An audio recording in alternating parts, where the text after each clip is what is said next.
cautiously going around them. That's why they'll drop off 2-3 miles an hour from those 207 speeds, just cautiously getting around the outside of a car.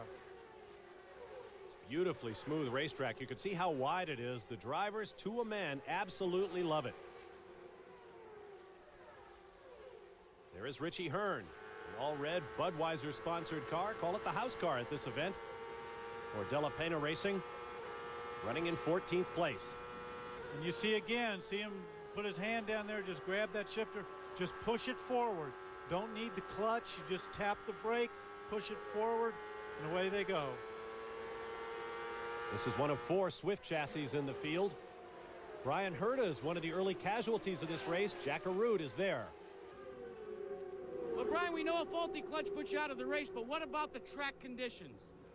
The track conditions are good. You know, we didn't get to run yesterday, and it did rain, so it was a little bit slippery. But as the cars are running around, we're getting some more rubber down, and you know, it's a great facility, beautiful place to race, and you know, I'm just disappointed we're not going to be around for the finish.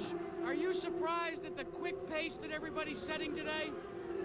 Well, not really, because we just haven't had that much time on the track, and so I knew as the more we run, the guys are tuning their cars, getting them better and better for the circuit. And, I expect it'll keep getting faster as the race goes on. Brian Herta, actually the second car out of the race. P.J. Jones has parked his Reynard Toyota for Dan Gurney's All-American Racers as you watch Richie Hearn. As I mentioned, one of 4 Swift chassis in this field. Michael Andretti, Christian Fittipaldi, Hearn, and Hideshi Matsuda. As you see J.J. Leto with the engine cover off in the Hogan pits. And those guys aren't running around the car. They're kind of just standing there. That looks a little bit more terminal than something that they can fix and get him back out there. Meanwhile, Jimmy Vasser continues on his way. Working traffic coming up behind Michel Jourdain of Mexico. Driving for Dale Coyne and Walter Payton, former NFL superstar and Hall of Famer. Jourdain, the most improved driver in the series last year, but right now he has the 96 series champion, Jimmy Vasser, filling his mirrors. And of course, we saw on that leaderboard 2 great names, Andretti and Unser, in the top 4. They've really made a march from the middle of the pack to the front. Scott Pruitt down low around Jimmy Vasser, trying to make up a lap, and he does it.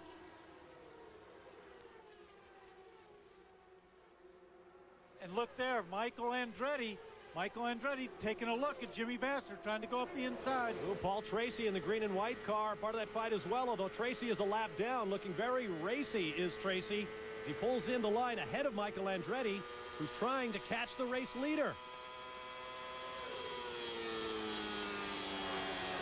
Paul Tracy has been struggling with understeer here at Twin Ring, as he was 2 weeks ago in Homestead with Team Green in a Honda-powered Reynard on Firestone tires. Now Michael is safely by him for the moment.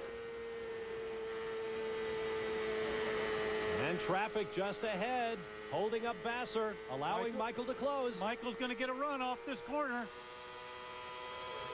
Ducks to the inside. Can he get it done?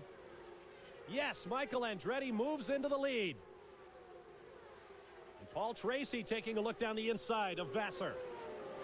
Bob, what happens there is you just get held up a little bit by that slower car, and the other guy's able to keep the throttle down. He gets the momentum and the run off the corner.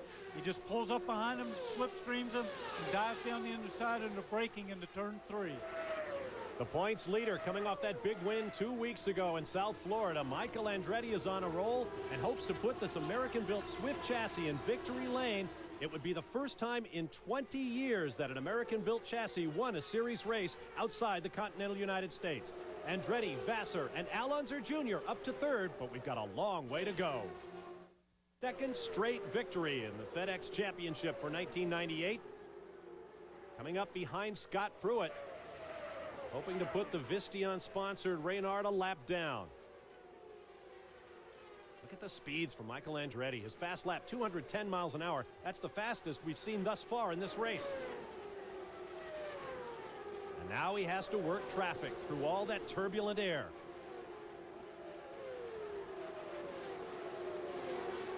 Right on the outside, you can see how evenly matched he is with the similar Ford XD V8 engine of Scott Pruitt. And Paul Tracy now moving back up again. That looks close, doesn't it? They were really close in there. Our pictures once again coming to us from NTV in Japan as you watch Al Unser Jr. having one of his best runs in a long, long time. Bob, he's up into second place. He's doing an incredible job. Both these guys started well back in the field, mid-pack, and they've come right to the front. Two great names, Andretti and Unser. Michael Andretti is fourth in the all-time kart winning ranks with 37 victories, 2 more, and he will tie Al Unser Jr.'s dad, Al Unser Sr., for third place on the all-time win list. And there's a guy right there, Al Unser Jr., who's got to be feeling pretty good. He had a disastrous season last year, did not get a win at all. He was really not very competitive through the entire season, although he hung in there in the points championship. But look, the first 2 races, he's been pretty racy. He's been right up there at the front, seen a smile on his face, and feels the car is a really good race car. Just 2 lapped cars between Al Unser Jr. and race leader Michael Andretti. And you can bet little Al can smell that lead. Last year, he not only did not win a race, he did not lead a lap in a series. And for a man with the winning tradition of an Unser, that is a huge setback. Almost 4 wide there. But look who was diving down the inside was Adrian Fernandez in that bright red and green car. He looks like he's coming back alive a little bit after falling back. Michael Andretti untroubled on the point. Let's get down to the pit lane and Gary Gerold. Everything flying perfectly right now as far as Michael Andretti is concerned. He's made that bonsai run with the help of a great pit stop to take the lead. The only problem they're reporting or concern is that he is hitting the rev limiter. But they think it's just being caught up in the draft in traffic from time to time. They're really not too worried. The car's flying. Of course, what they mean there, Bob, about getting into the rev limiter, there's a rev limit on the cars that's set electronically so that they don't go over the red line as we would know it in our road cars, and that's about 14,000 RPM, and the rev limiter cuts it out. Well, what happens when you get that draft and they're right up there, it'll pull them a couple hundred RPMs faster and pull it into the rev limiter. See the gap from race leader Andretti to the second place car of Al Unser Jr. Only Paul Tracy between them, and he is a lap down. We also saw Scott Pruitt in that silver car with the bright yellow helmet. He runs 11th. Paul Tracy is 12th.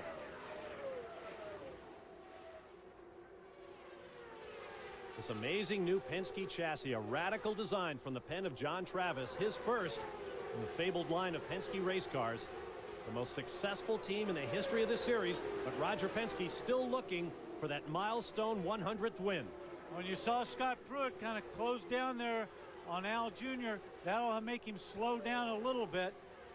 He'll have to back off the throttle there, and that's in turn 1 and 2 where you carry a lot of momentum. Michael Andretti with Roberto Moreno behind him in that white car. Very similar to the All-American Racers paint scheme. There's Tracy running 12th. I think Paul Tracy's got to be pretty happy, though. He's running 12th, which isn't where he wants to be, but he looks like he's got a lot more competitive chassis than he did down there in Miami. 15 different chassis, engine, and tire combinations in this race. And the parity is just astonishing. Right now, Michael Andretti appears to have the hot hand with the Ford XD Turbo V8, the Swift chassis, and Goodyear tires. His victory at Homestead ended an 11-race win drought for Goodyear. Firestone swept the last 11 in a row last year before Goodyear won the season opener 2 weeks ago. And they appear to be a lot more competitive in these first 2 races. We're seeing some Goodyears up at the front, a lot more consistent, and staying with the guys. There is the top 6. Unser Jr. second, Fernandez in third, followed by DeFerrin, Moore, and Vassar, your top 6. We'll be back. Konnichiwa, Motegi, and the Budweiser 500. Japanese people have been extraordinarily warm in their welcome to our American TV crew and the superstars of the FedEx Championship Series. On the racetrack as the Budweiser 500 continues, Michael Andretti is the race leader, and just behind him, Al Unser Jr.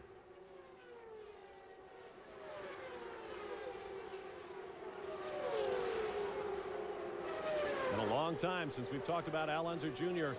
running with a shot at the lead in the FedEx Championship Series. It's been a long drought for the second winningest active driver in a series. And there's Bobby Rahal continuing his final season. They call it Rahal's last ride.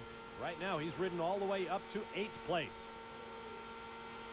His teammate Brian Hurd is out of the race. Team Rahal, one of the few teams that did not come here for the group test back in November. Yet they qualified fairly well. Brian Hurd qualified 9th inside row 5, but he has dropped out of this race with a clutch problem. Bobby Rahal started inside row 9 and is working his way forward. Here they're just a little lift through turns 1 and 2. Very steady hands with Bobby. Down here to 3, 4, a little downshift. Back on the power. Squeeze it off there. You don't want to do anything real fast or radical on an oval track. Get it to jump sideways. Just be very smooth. Checking the Omega timing on Bobby Rahal. Lapping quickly, and Michael Andretti is slowing down. Michael Andretti has a problem. The race leader has slowed down, and that will put Al Unser Jr. into his first race lead. I'll have to check the notes on that. It's been such a long time for little Al. But what heartbreak for Michael Andretti, who was running so strongly. And look how far he's having to coast. He came off slow off of turn 2, and he's just coasting down. Look, he got past somebody going into the pits. Oh, the irony is amazing as you watch Michael Andretti. Al Unser Jr.'s last race lead was in 1996 at Road America in Elkhart Lake, Wisconsin, when he lost his engine on the last lap, and the man who passed him to take the race victory was Michael Andretti. And boy, look how slow Michael's going. And I'm not sure his pit is all the way at the far end of the pits. This is a long pit lane. He's got a ways to go. Oh, you can be sure Michael is in agony as he creeps down the pit lane. He's obviously lost the fire. He pitted back on lap 46. Could he be out of fuel? That'd be a little bit early, but it's possible. I don't see any fluids coming out of there, and they haven't thrown a yellow to indicate that there's any fluids out on the track, and I'm sure they look at that very closely. Oh, look at this. He's got a long ways to go. He's at the left of your screen. He's got to go all the way down here. Keep going right down there to the right. Oh, that's a couple hundred yards at least. Now the kart officials are giving him a push. The pit marshals handing him off like the baton in a relay. And the seconds tick away, and Michael Andretti falls lap after lap behind the new race leader, Al Unser Jr. Now the Newman Haas crew is there to bring Michael Andretti back to the pits and see if they can figure out what went wrong. Luckily, this pit lane is very wide there. They've got plenty of room. Look at Michael. He's just frustrated, throwing his head forward in anger. I'm sure he's talking on the radio, and I'm sure it's something that we cannot say on the air. He is nearly to his pits where his crew awaits, along with Gary Gerald. Well, you couldn't ask for more of a nightmare as far as Michael Andretti is concerned. The crews had to go all the way down pit road. They push him toward his pits now. They believe that there was a electronic miscalculation somehow, that they ran out of fuel. He had blasted his way from 14th starting to the lead, but now he can only shake his head as he finally gets back to refuge in the pits. Well, they'll fill it up with fuel and see what Michael can do. As Al Unser Jr. now on the race lead, and just behind him, that bright day-glow orange and green machine of Adrian Fernandez is right there. This is so frustrating. Let me tell you, to run out of fuel, these guys don't make this kind of mistake. You don't miscalculate. It's quite a bit of a miscalculation, at least 10 laps.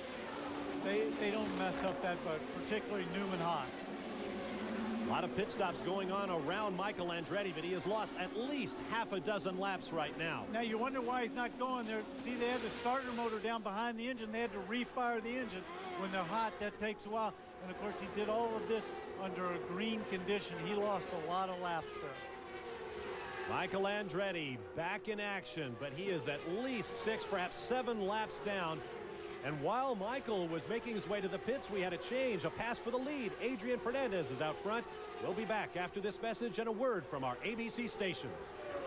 Leader Al Unser Jr. is headed for the pits, and that's the first time in 21 races that Al Unser Jr. has been in the race lead. You can bet there is some serious excitement down there in the Penske pits.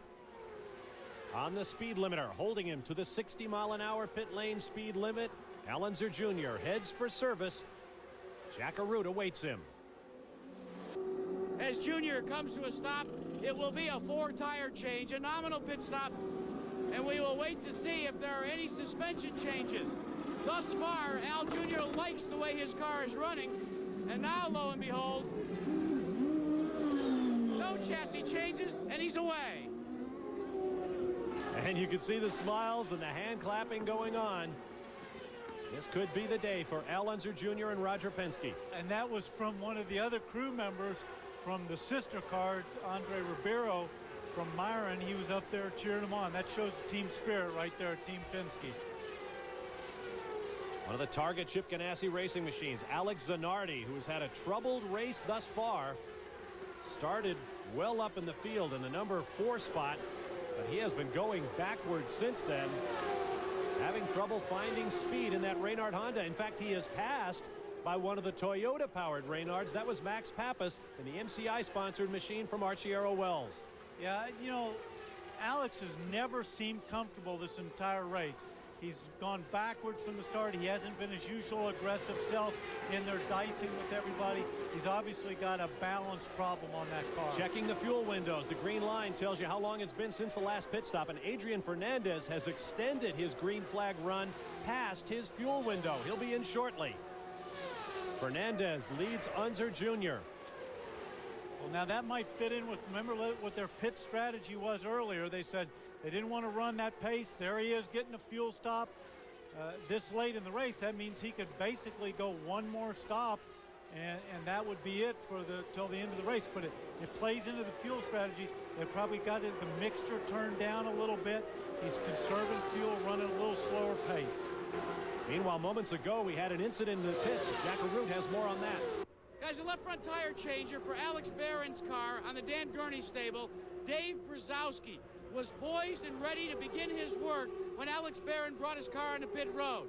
Barron locked up the tires and slid right into Breeze, as he affectionately called.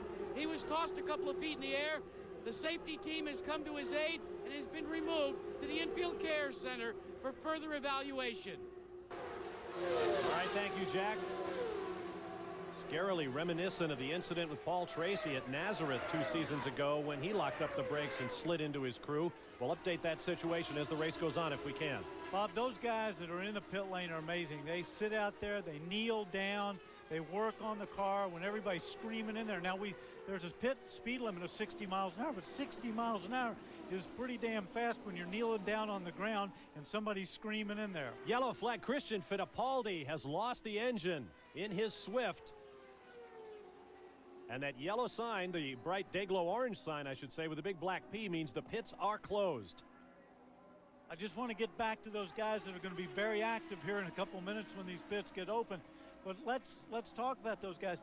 They really have a tough job in the pit lane. They've got to do all this in 10 seconds. It's hot down there. The cars are hot. Fuel's pouring in those cars. It's a very dangerous situation. They have to be very good, and they have to be very fit at what they do. Hats off to the crewmen, no doubt about it. Under the yellow flag, Roger Penske talking to his crew, perhaps congratulating them on that last pit stop for Al Unser Jr. Christian Fittipaldi has lost the engine. There he is, a 4th place finisher in the season opener at Homestead. He's had an interesting trip here to Motegi, Japan. He started out from Homestead, flew off to Europe for some sponsor activities, flew on eastward to Japan. He will leave from here to go to next week's event at Long Beach, California, then perhaps home to Brazil. A complete round-the-world tour for Christian. Another look. That is a major blow-up. When you're getting that kind of smoke out of there, that is unbelievable. That's reminiscent of some of my old Alpha blow-up at Indianapolis. Smoke from all the way down in turn 2. That may have laid fluid down on the racetrack. This could be an extended yellow flag for cleanup. Dr. Steve Olvey checking with Fittipaldi. Let's check in with Gary Gerold. Well, a nightmarish afternoon thus far for Michael Andretti. It started so promising. He said that that car was absolutely flying. In fact, he radioed to Ed Nathman just moments ago that he said we could have lapped the field. The car was that good. Nathman's reply, okay, let's go lap the field 5 times, because he's down 5 laps right now at the halfway point of this competition. How quickly things can turn for Newman Haas Racing and every other team in the pit lane. Our race summary after the halfway mark. Al Unser Jr. in the lead. And look at that green race average speed. This is our first caution flag of the day. We are averaging over 203 miles per hour. There are the cars out of the race. There is much about the Japanese culture that is new to the drivers and teams in the FedEx Championship Series. Different folks react in different ways. Jack Arute spoke with some of the drivers and filed this report. You know, this trip halfway around the world has offered some of us the opportunity to taste some very new foods. Here in Japan and at the racetrack, well, you can sample from the food groups of sushi, traditional Japanese noodles, even pizza with corn and spaghetti. For the drivers, however, they've been able to sample some of Japan's finest cuisine, and that has left some of them wanting for more. Mexican food, but I can't find it. Sushi. It's the only way to fly. Yeah, rice. Sushi and sake, actually. The rice curry's been very nice. But some of the things they eat, you know, I don't eat it. So it's a little bit different. When I say I want a California roll, I say, what's that? Rice pilaf's been very nice. I don't like sushi, so I'm going to disappoint a lot of the Americans because I know they love sushi. Anything with rice has gone down well.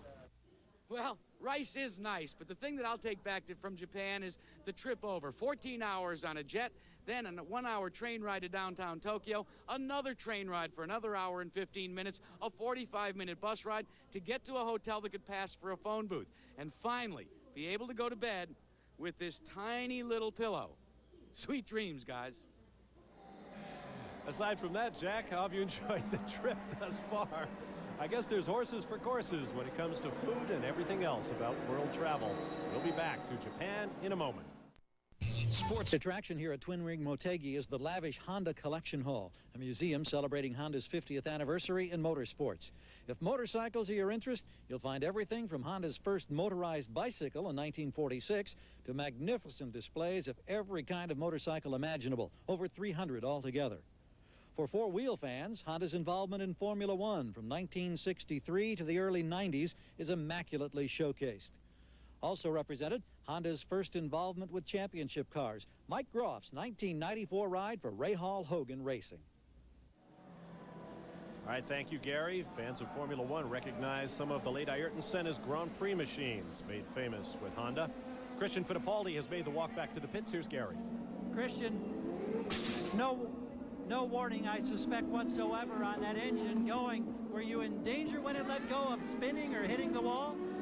Oh yeah, I think when you have a situation like that the engine goes suddenly, you're always like a little bit in danger, especially if you lose some oil and then it goes on the tire. But luckily enough, nothing happened and I managed just to pull the car on the grass. How about at the start of the race when the telemetry said it looked like you had a flat tire? That was not the case. Then in your anxiety to catch up, you ended up being penalized. No, one thing has absolutely nothing to do with the other. I came back and they said I was penalized because I wasn't side by side with who I was supposed to be. But the matter of fact, JJ just didn't start. Like, he was way slow and I had to keep up with the guy in front of me. I couldn't just lose like 5-6 seconds, and he was way slow starting the race. Thank you. There you see race leader Al Unser Jr., second place Adrian Fernandez. To clarify, Christian Fittipaldi started alongside Patrick Carpentier on row 10. JJ Leto started in the row in front of Christian, and in fact he didn't start directly in front of Christian. He was on the outside of row 9 alongside Bobby Rahal. That was a somewhat ragged start. Nevertheless, it's in the books, and we are ready to go green once again. The car on the left of your screen, Al Unser Jr. gets a great start in the Marlboro Penske Mercedes. To the line they come, and Scott Pruitt already trying to get by Greg Moore as they hit the stripe. Pruitt still trying to make up a lap as Al Unser Jr. rockets away. Early in the second half of the Budweiser 500. Once again, our pictures coming to us from NTV Television in Japan, the host broadcaster for this race. They have chosen to focus on the race leaders for much of the day. There is some good side-by-side racing going on further back. As we check our running order, look at those time gaps back from the lead. Dario Franchitti and Gilles de Ferran running 1/10 of a second apart. Right now, Adrian Fernandez is right up on Al Unser Jr.'s gearbox and looking down the inside. I think for great racing, there's no further area to go than right here. This is a great dice for the lead. A Penske for Al Unser Jr. and a Reynard chassis for Adrian Fernandez. You see the similarities in the nose with those drooping front wings. John Travis and his Penske design team took that aerodynamic styling cue from the Reynard. Now Fernandez down to the inside to retake the lead. And fairly easily. Remember, Fernandez was very quick at the beginning of this race with a full fuel load and fresh Firestone tires. And it looks like he's recaptured that speed as we get underway after a round of pit stops.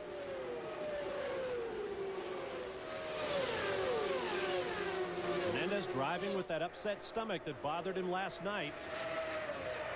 Al Unser Jr. simply driving with the weight of that 21 race drought behind him. 21 races between glimpses of the lead for Al Unser Jr. But right now he is very competitive. Greg Moore, the blue and white car at the top of your screen, runs in third. Bob, we talk about a 21 race drought for Al Unser Jr. Just think how many drivers would like to lead a couple laps who have never done that. Forget 21 races. A lot of racers would love to have those 31 race victories that Al Unser Jr. has as well. We have yellow flags from the flag stand. And Alex Zanardi hard into the trackside wall. He's cleaned off the right side of that car, but he looks to be okay as he climbs out. Well, that was a big hit. So Alex Zanardi's day, which has not gone well from the first green flag here in the Budweiser 500, is now officially over. And that's something that we haven't seen very much from Alex Zanardi. He doesn't make many mistakes. Kart safety team on the scene.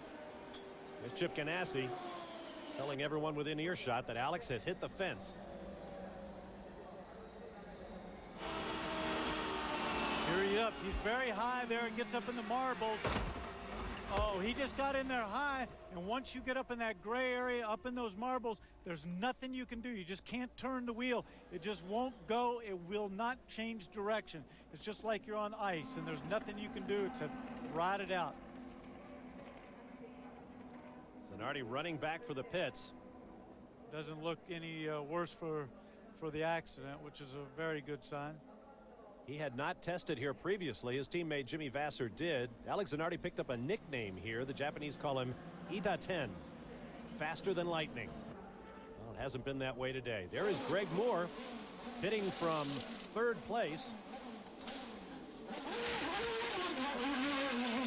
Forsyth team completes their work on the young Canadian, and out he goes. Not yet 23 years old, but a pole sitter and twice a race winner in the kart series. Greg Moore remains very much unaffected. That Greg Moore is all business. But away from the track, Greg enjoys meeting his fans and finds time to relax with fellow kart series drivers, among them Mad Max Pappas. The two have become good friends. And it's fun, you know, we get along really, really well, but, you know, once the racing starts, you know. How you doing, Greg? Yeah, you're live on Speedway. Like any friends, they stay in touch and are not above the occasional prank. A very good friendship here and very, very special. Yeah, thank you. Thanks for dinner, Max. Thanks, Max. I look forward to my next invitation to dinner. We'll continue with more of the Budweiser 500 from Motegi Town in Japan after this. Second caution of the day brought out by a big crash involving reigning FedEx Championship Series titleist Alex Zanardi. He's with Gary Gerald. Alex, can you tell us what happened? Did you get the wall down in turn 4? Yeah, I was very close to the car in front of me, and coming out, I lost downforce in the front, kissed the wall. Didn't seem to be dramatic, so I went into one decent speed, and the suspension fell off while I was approaching the corner. So I just hit the wall again. I know you were struggling trying to get the car. It was loose early. Had you made progress in that respect? Was it better? Yeah, the car was getting better, and it's a shame because we would have got it to work towards the end of the race, but we won't be there. Thank you. We come back next one stronger. All right. Tough day for Alex Zanardi. Meanwhile,